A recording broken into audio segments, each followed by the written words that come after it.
Without further ado, I'd like to introduce you to your new Prince of Persia. That's him on the right. And his lovely accomplice, Elika.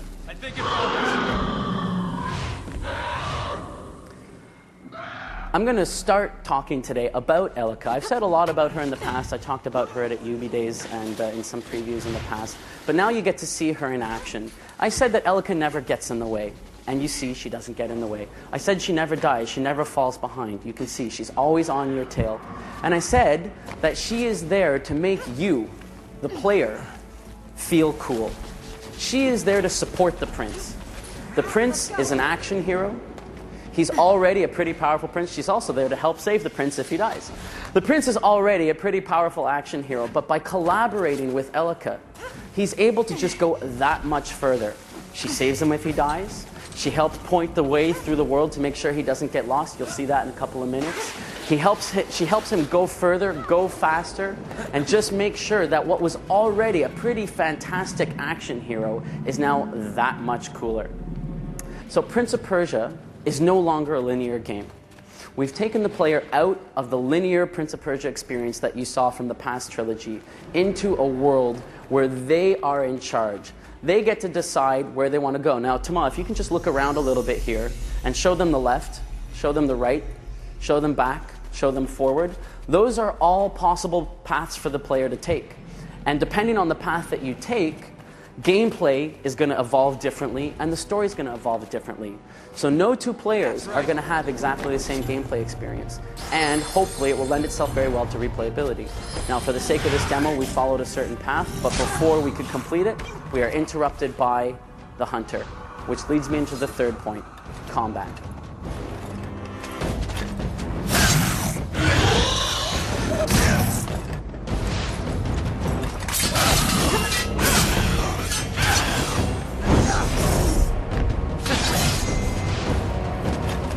As you can see, the combat in Prince of Persia really centers around the idea of a duel. It's you and it's Elika facing off against one enemy who's every bit as strong, every bit as capable as the combined power of you and Elika. It's going to take everything you've got to defeat this guy and every other enemy in the game.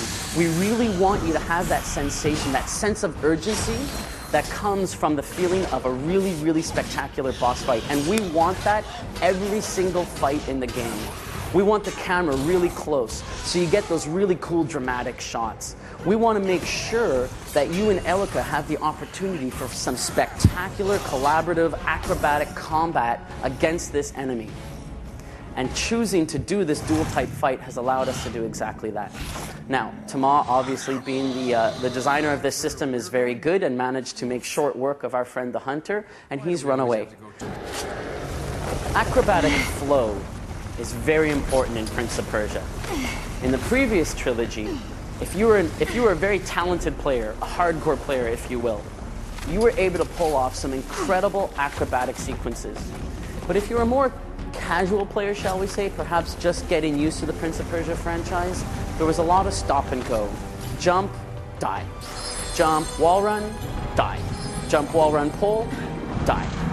And that's not really the rhythm that we want.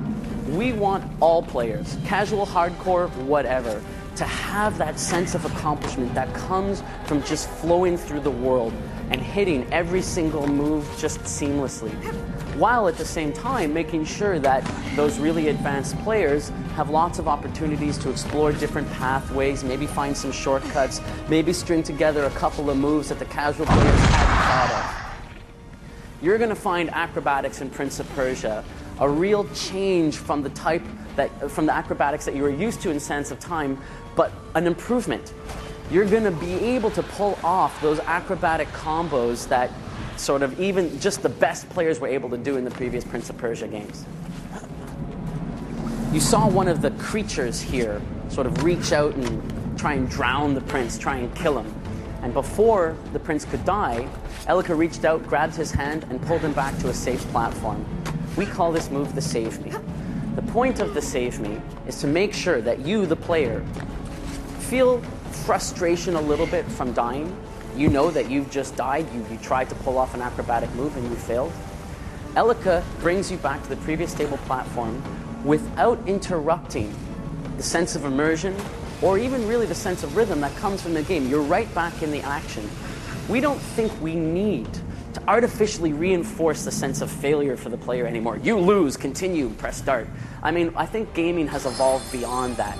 And the Save Me system in Prince of Persia, we feel, is really a good representation of exact. At our final destination, you see that big blue beam of light. That is the healing ground. But before we can reach the healing ground, our destination in this demo, the hunter is back for one last fight.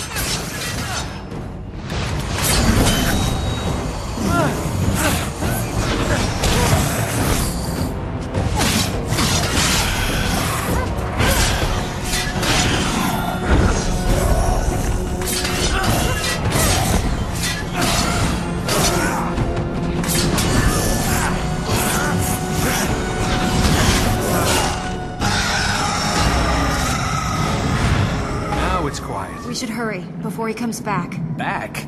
You've weakened him, but he's not dead. Oh, of course not. That would be far too simple.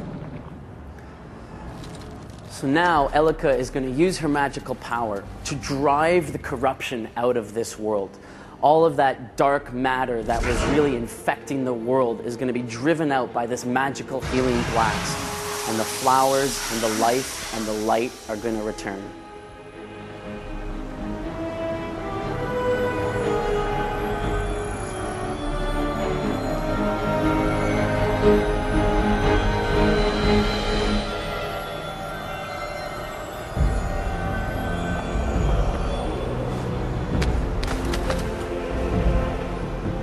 Do you want to rest? Ahriman won't rest. And this gives me an excellent opportunity to talk about the last critical point that Tony mentioned earlier, the look and feel, the artistic direction of Prince of Persia. Hopefully you will all agree, this is unlike most video games you've seen before. We call this artistic direction illustrative. We have what we feel is a very unique game. It's a unique franchise and a unique game.